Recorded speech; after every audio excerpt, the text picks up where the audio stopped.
Good evening, dear friends. I am Dr. Mukesh Parik, and I welcome you all to my YouTube channel.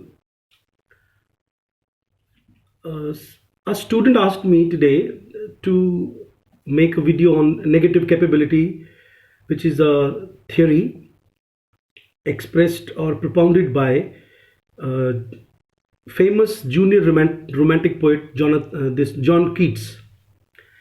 Uh, it is very easy to understand a theory from examination point of view. If I translate it, then students will think like, oh, it's very easy, but because it is quite philosophical, so I thought like I should make a video on that. And I'll also be reading from the original text, at least two bigger paragraphs, and then I will try to explain it, at the end of my video in Hindi also, so that my students who are from vernacular background, or the students who are from Hindi medium background, they can understand it. First of all, let us take the two terms involved in this phrase, that is negative and capability. On my research, I found that you all know that John Keats was apprenticed for being a doctor, a medical doctor, a surgeon.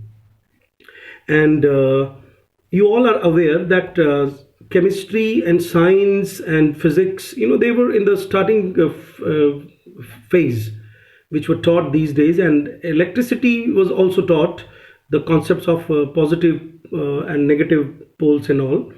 So the term, some researchers say that the term has the concept in, it originated from there, negative pole, okay, something which is neutral, okay. So negative capability is also used in psychology today. There is a great psychologist, Bayan, he has used it. It is also used in Zen philosophy. It is also used by critical thinkers like Stanley Fish. It is also used in economics. But as per literature is concerned, I would like to throw some light like what he means. If I want to be very precise and simple, then negative capability means, first of all, that he used this term when he was writing a letter. As you all know, that the theories of these romantic writers, particularly John Keats, they are found in the correspondence they had with the other, either sometimes with their family members or with their friends. So this theory was propounded by John Keats about the artist's access to truth without the pressure and framework of logic or science. It means, suppose I am a creative writer, and certain things have attracted me, and I'm writing a poetry on them. Then I should now go further in the search of some philosophical truth, which might disturb me being a poet. So in simple English, negative capability mean to say, my capability as a creative writer should not be disturbed by the philosophical truths which are hidden into the things which are inspiring me to write something. Keats used this phrase only briefly in a private letter to his brothers George and Thomas on 22nd December 1817. This I am pinpointing because the nature of our exam is objective these days for NET and JRF. So they may ask you this question like, to whom he wrote and where he used this term negative capability. Now I'm reading from the notes which I give to my NET students. I mostly give them either PDFs or PPTs. I teach in my class through PPTs also. I'm quoting from that quotation what the writer wrote to his brother. Keats supposed that a great thinker is capable of being in uncertainties. Capable of being in uncertainties. Mostly what happens with we common human beings, that whenever we are in uncertainties, we try to find the facts, like why we are in uncertainties. But with great thinkers, he says that with capable writers, great thinkers, what happens that they let us deliberately, they let us suspend to something which is making their thinking mind go further, but they let it rest there. They do not search the facts, like what should be the reason why it is happening. So capable of being in uncertainties. I suppose I'm in uncertainty, then I do not find any resolution. I don't find the facts like why I am in uncertainty. Mysteries, doubts without any irritable searching after fact and reason. So this is the quotation from the letter itself. Then he writes further that a poet then has the power to bury self-consciousness. I hope you understand this is a very simple language. To bury matlab daba dena, self-consciousness, what I feel. Sometimes we all follow this negative capability, like suppose sometimes what happens that you are talking to your father and or your teacher or guru, and you find that whatever you don't agree with them, okay, but then you follow them. You know that they are not right, but still you follow them, and then ultimately you start enjoying whatever you are doing. Sometimes it happens. So this is called the negative capability of great people, that they in the very beginning, suppose because being students, being intelligent students, you all know that sometimes when we teachers tell you something, a doubt comes to you, and immediately suppose we start discussing the doubt, then I think the whole thing will not be elaborated in the classroom. So what happens? Sometimes it happens. Sometimes it is not taught. It is by nature. Sometimes it is quite intuitive with some people that probably they want to ask something, but they suspend their questions and they start enjoying the thing. Okay, so I reread this line, that a poet then has the power to bury self-consciousness, dwell in a state of openness to all experience, and identify with the object contemplated. They identify, they become one with whatever is discussed in the class or whatever they are thinking. I would like to digress a little bit and would like to take you to Virginia Woolf. In one of her essay, that how to read a book, she says that don't ask questions in the very beginning of your reading. Be the writer. Be the writer. Try to be what he wants to convey, because in the very beginning, suppose you ask questions, then you won't be able to understand what he wants to convey. Okay. Then I have prepared something, after that, several things. This is again the next part of the whole letter. Several things dovetailed in my mind. Keats says, dovetailed in my mind, and at once it struck me what quality went to form a man of achievement, especially in literature, and which Shakespeare possessed so enormously. They can ask you this question, because in this letter he has talked about two writers.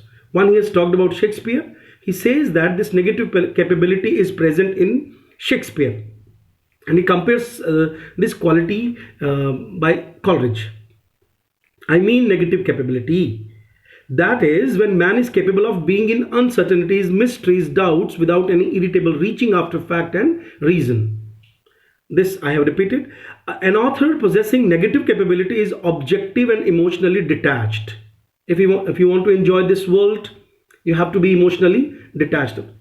So in common language, suppose I want to explain that what is the exact meaning of negative capability, that you have a capability to search the facts, but you are suspending your capability and you be in the neutral part. So this neutrality is termed as negative. So sometimes students find it very tough to understand that what is negative here. Negative here does not mean the opposite of positive. Negative here means to say that being in a neutral position, that whatever is happening around me is the part, whatever is right.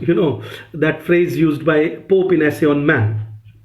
So I go further with the quotation, that I mean negative capability, that is, when man is capable of being in uncertainties, mysteries, doubts, without any irritable reaching after fact and reason. An author possessing negative capability is objective, this I am explaining now, and emotionally detached, as opposed to one who writes for didactic purposes.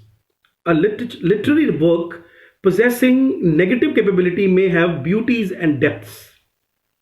that make conventional considerations of truth and morality irrelevant. So we find sometimes in Shakespeare that when he describes Macbeth as a hero, when he not describes, he presents before us Macbeth as a hero, then he presents him in such a manner like he's a common human being. He wants success in his life, he has ambitions, and if we want to enjoy the drama, we have to understand. If suppose we start questioning like he's a villain, then we won't be able to understand the deeper truth of humanity. So here I'm going a bit contrary to the writer's concept of negative capability.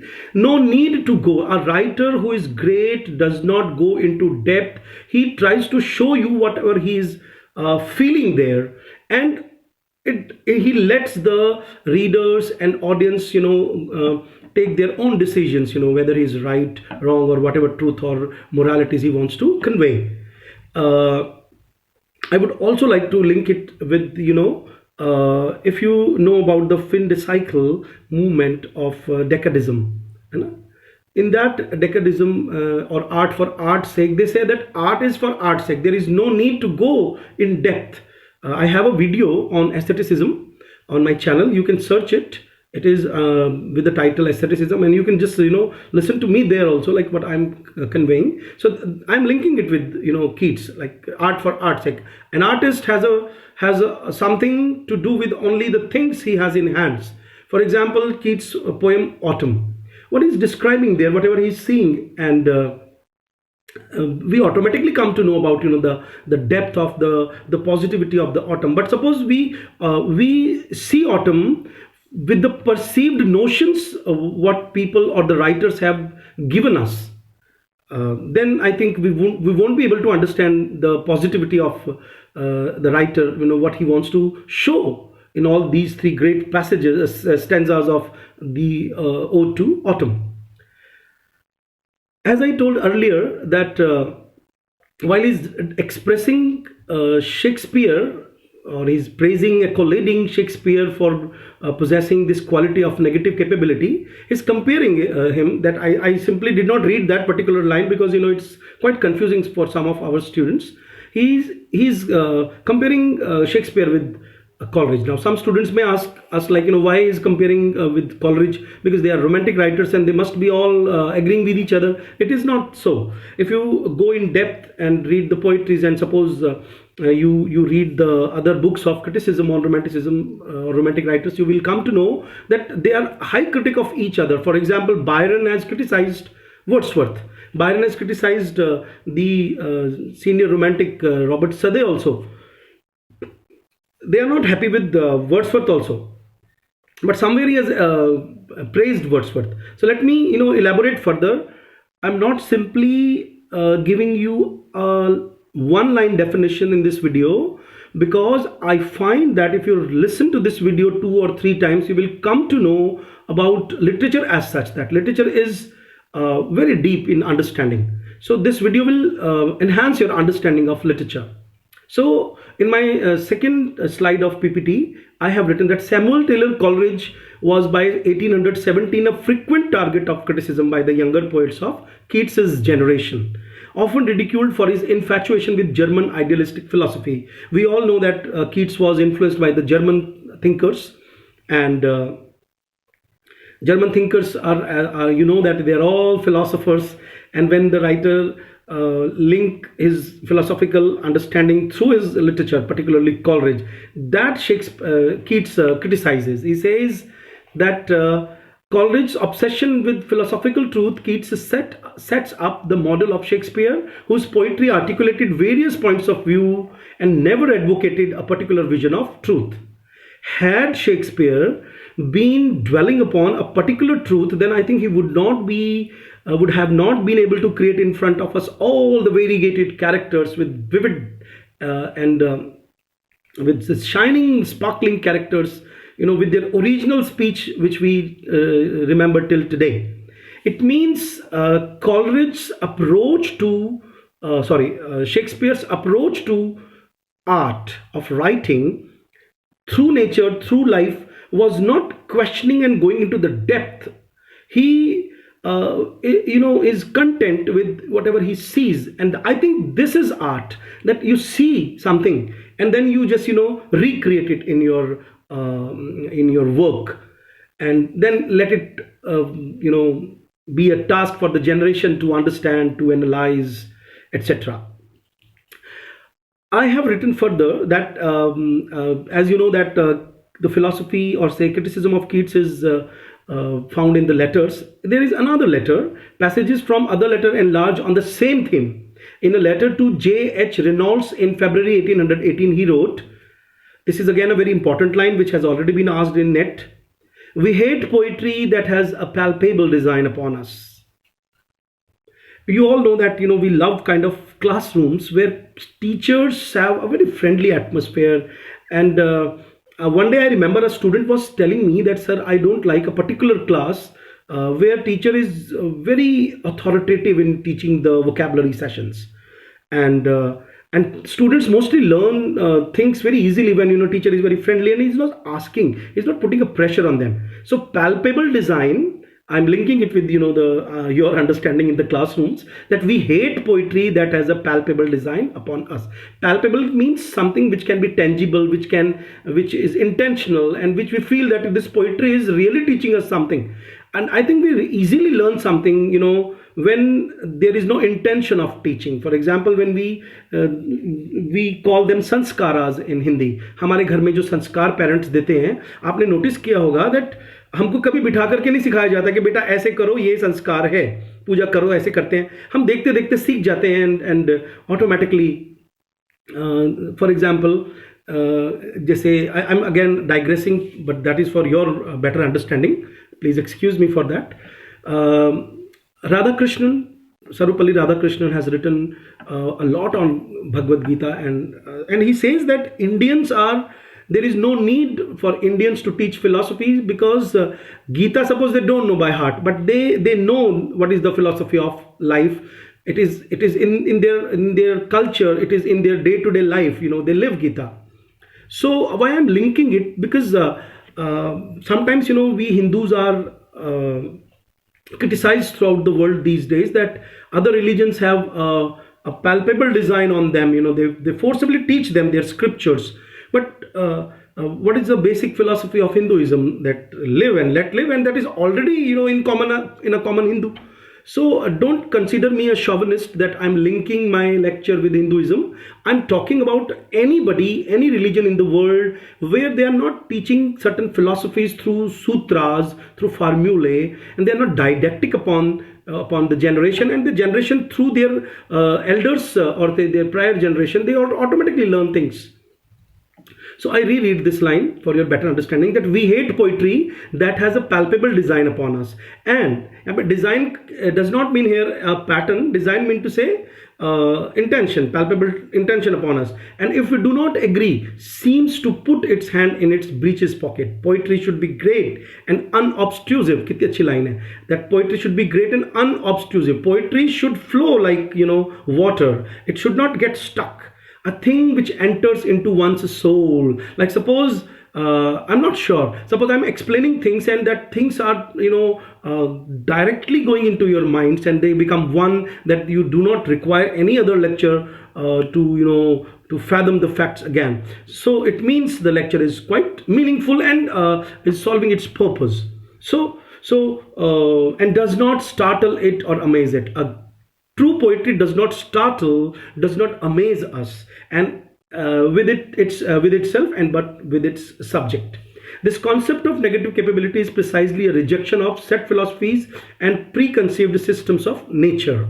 He demanded that the poet be receptive rather than searching for fact or reason. No need to search facts.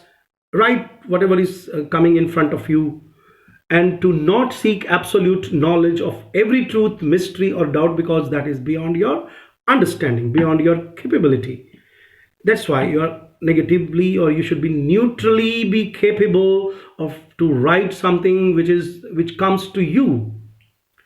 In another letter to Reynolds the following May, Reynolds contrived the metaphor of here I am using two different terms which are very important for you from the examination point of view. The chamber of maiden thought, you can write it in your copies, notebooks. The chamber of maiden thought and the notion of the burden of mystery, which together express much the same idea as that of negative capability. Now I elaborate it through my PPT. I'm reading the whole paragraph and I will be elaborating it. I compare human life to a large mansion of many apartments. It's a very famous paragraph, students.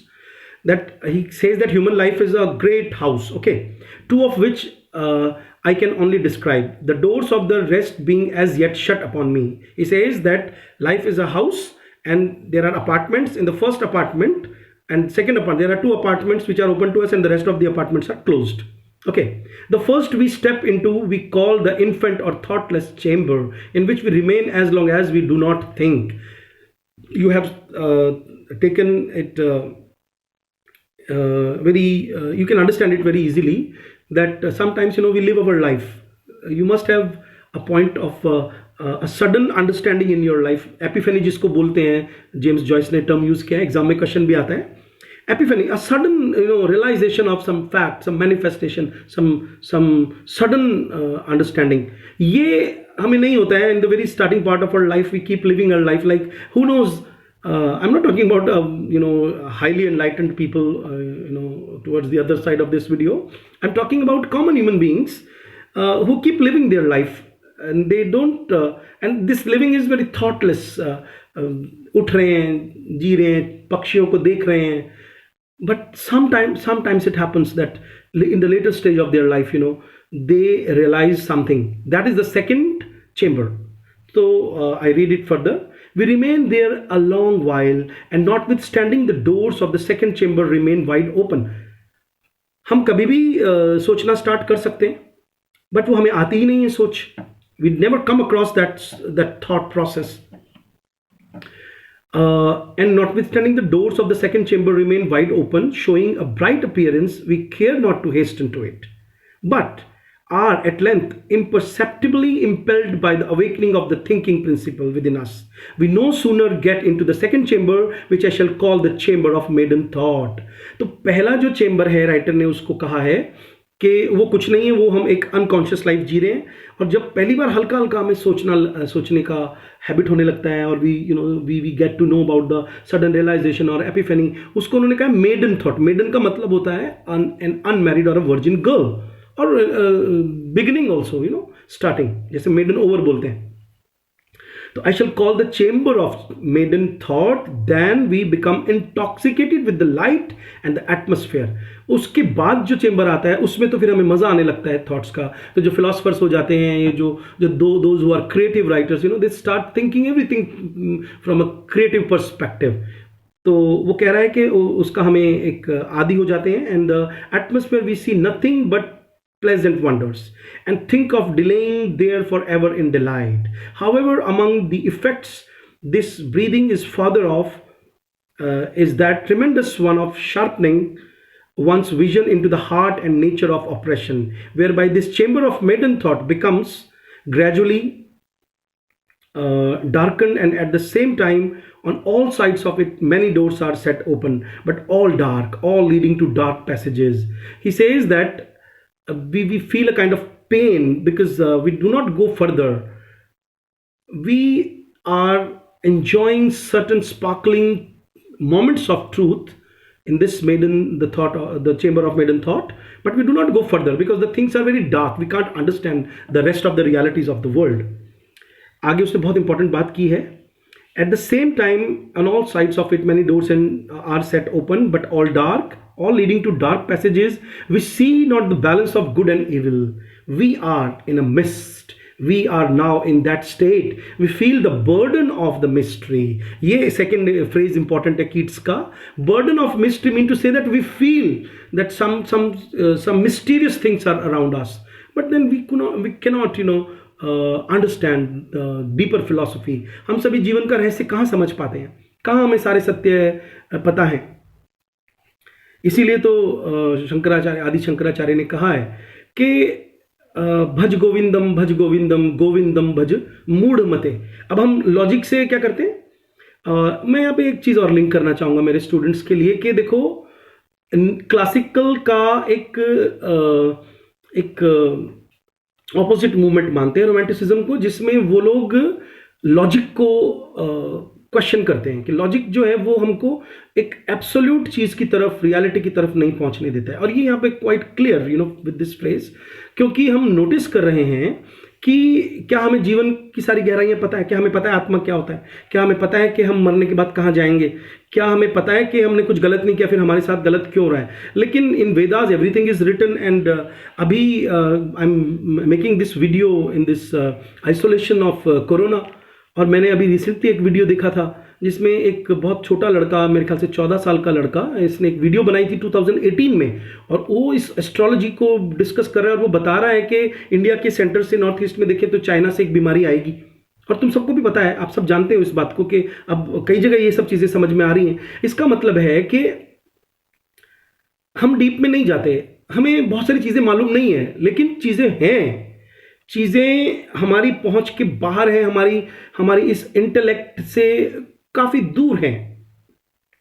तो उसको writer कहता है the burden of mystery. ये मैंने सिर्फ elaborate करने के लिए लिंक किया है थोड़ा सा, कि अब जैसे मैं हूं एज अ ह्यूमन बीइंग, मैं कई बार सोचता हूं साइंटिफिकली, तो मुझे लगता है कि मूर्ति में भगवान नहीं है। बट अगर हम ध्यान से अरविंदो की एक पोएम हम पढ़ाते हैं पोस्ट ग्रेजुएशन में, उसमें वो कह रहे हैं कि मूर्ति में भगवान तुम्हें नजर आने लगेंगे अगर तुम उसके साथ एक बार अपनी कॉन्शियसनेस को अटैच करोगे, तो तुमको ये बात समझ में आ जाएगी। हम सबको ये बात समझ में आ जाएगी। आई एम सॉरी, मैं अपने स्टूडेंट्स के साथ कई बार ऐसे बड़ा इनफॉर्मल बात करता हूं तुमको बोल के, I am so sorry for this. कई बार हम देखते हैं कि प्राण प्रतिष्ठा होती है हमारी मूर्तियों की। तो प्राण प्रतिष्ठा आपने कभी देखी है? अगर आपने नहीं देखी है तो it's a task, I set it a task for you. आप पहले किसी प्राण प्रतिष्ठा के पूरे उसमें बैठिए और देखिए कि कैसे प्राण प्रतिष्ठा के जो मंत्र वो बोले जाते हैं, और किस तरह से लास्ट में एक मोमेंट आता है जिसमें जब प्राण प्रतिष्ठा हो जाती है तो उसका पर्दा हटाया जाता है मूर्ति का, यहाँ तक कि शिवलिंग का भी। और उसके पास एक कंवारी लड़की को, छोटी बच्ची को, वर्जिन को, जिसको हम देवी मानते हैं, एक शीशा लेके खड़ा कर देते हैं और कहते हैं कि वो शीशा तड़क जाता है जब जैसे ही वो पर्दा हटता है। इसका मतलब सम एनर्जी इज देयर। अच्छा, अब कुछ लोग मुझे बिल्कुल बुद्धू बोलेंगे आज वीडियो में, बिल्कुल कमेंट्स लिखने वाले कि लेकिन मैं क्या कह रहा हूं कि I am explaining something which is related to that. I am very much scientific, I am living, I have full faith in doctors. लेकिन इन सबके बावजूद we all know in the heart of our hearts that some absolute truth, some absolute reality is there. देखिए, हम एक ऐसे जमाने में जी रहे हैं जिसमें थियोरेटिकली एवरीथिंग इज डिकंस्ट्रक्टेड, लेकिन हम रोमांटिक लिटरेचर के राइटर्स को पढ़ रहे हैं। It's my very humble request, and by feeling myself very very much responsible, इन सब चीज़ों को मैं लिंक कर रहा हूं कि देखो, रोमांटिक राइटर्स को समझना है तो लॉजिक को थोड़ा सा साइड में रखना पड़ेगा। मैं ये भी नहीं कह रहा हूं, मैं साथ में अपना पर्सनल एग्जांपल भी दे रहा हूं कि हम लॉजिक से जीवन नहीं चलता है, लॉजिक से हम खुशियां नहीं ढूंढते हैं। लिटरेचर की तो डेफिनेशन ही यही है कि लिटरेचर हमें सुकून देता है, it gives us solace, because जब हम लॉजिकल जीवन से बाहर आ जाते हैं तब जाकर हमें गाना, कविता, म्यूजिक, आर्ट, डांस, ये सब हमें एंजॉयमेंट देते, सुकून देते, क्योंकि कहीं ना कहीं नेगेटिव कैपेबिलिटी से ही लाइफ चलती है। तभी हम शेक्सपियर को समझ पाएंगे, क्योंकि वो अपनी क्रिएटिव फैकल्टीज को तो छोड़ देता है, एंड देन वो क्या करता है लास्ट में, शेक्सपियर अपने इंटेलेक्ट वाली जो फैकल्टी है उसको रेस्ट्रिक्ट कर लेता है। वो नहीं अपना दिमाग लगाता है, वो हमें छोड़ देता है रीडर रिस्पॉन्स थ्योरी की तरह कि आप अपने आप एलाबोरेट करो, अपने आप एक्सप्लोर करो, अपने आप देखो कि चीज़ें कैसे हो रही हैं, क्या हो रही हैं। उसका अपना एक अलग मज़ा है। तो लास्ट पार्ट पढ़ता हूं मैं। I would like to tell you that I have described 3 terms: negative capability, the chamber of maiden thought, और अभी लास्ट में क्या आया है, the burden of mystery. To this point was Wordsworth, यहाँ पे वो वर्ड्सवर्थ का नाम लेता है अपने लेटर में, as far as I can conceive when he wrote Tintern Abbey. Tintern Abbey उनकी एक बहुत फेमस पोएम है, and it seems to me that his genius is explorative of those dark passages। जब वो समझ नहीं पा रहा है कि लाइफ क्या है। Now if we live and go on thinking, we too shall explore them. He is a genius and superior to us, insofar as he can, more than we, make discoveries and shed a light in them. Here I must think Wordsworth is deeper than Milton. अभी चौथा question बन रहा है आपका net के लिए कि उसने कहा है, दो आपको सबको मालूम है कि जॉन कीट्स मिल्टन से बहुत बहुत ज़्यादा इंस्पायर्ड थे और लास्ट में उन्होंने अपने हाइपीरियन वर्क को शायद छोड़ दिया था क्योंकि उनको ऐसा लगा कि आई एम टू मिल्टोनिक, है ना। तो मिल्टन से वो इंस्पायर्ड थे।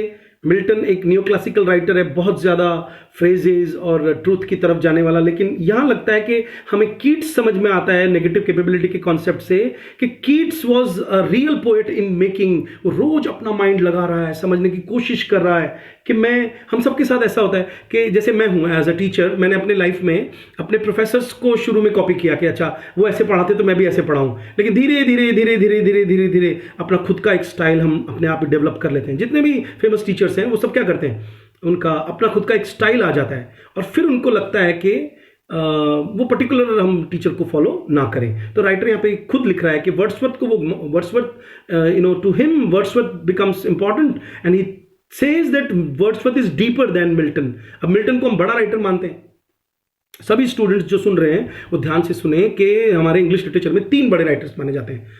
एक तो शेक्सपियर, उसके बाद आता है हमारा मिल्टन और तीसरा है वर्ड्सवर्थ। इनको ग्रेट राइटर कहा गया है और इसमें इसने कंपेयर कर दिया, आप देखो नेगेटिव कैपेबिलिटी के पॉइंट ऑफ व्यू से, कि वर्ड्सवर्थ में ज्यादा पावर है, ज्यादा अपने आप को उन अनसर्टन मोमेंट्स में छोड़ देना, इस प्रकृति के रहस्य को समझने की कोशिश करने का जो वो ट्राई कर रहा है उसको एज इट इज लिख रहा है, लेकिन उसे समझ में नहीं आ रही है and is accepting that fact that I am unable to understand.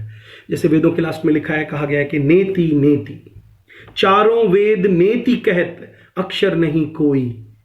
ये भगवान की स्तुति है, ये सूरदास जी की लाइन थी। चलिए मैं I just take your leave now. Thank you very much for listening to me and I request you all to please watch the whole video complete and you can write comments at the end, on the YouTube, so that I can answer your comments and we can be more communicative. Thank you very much.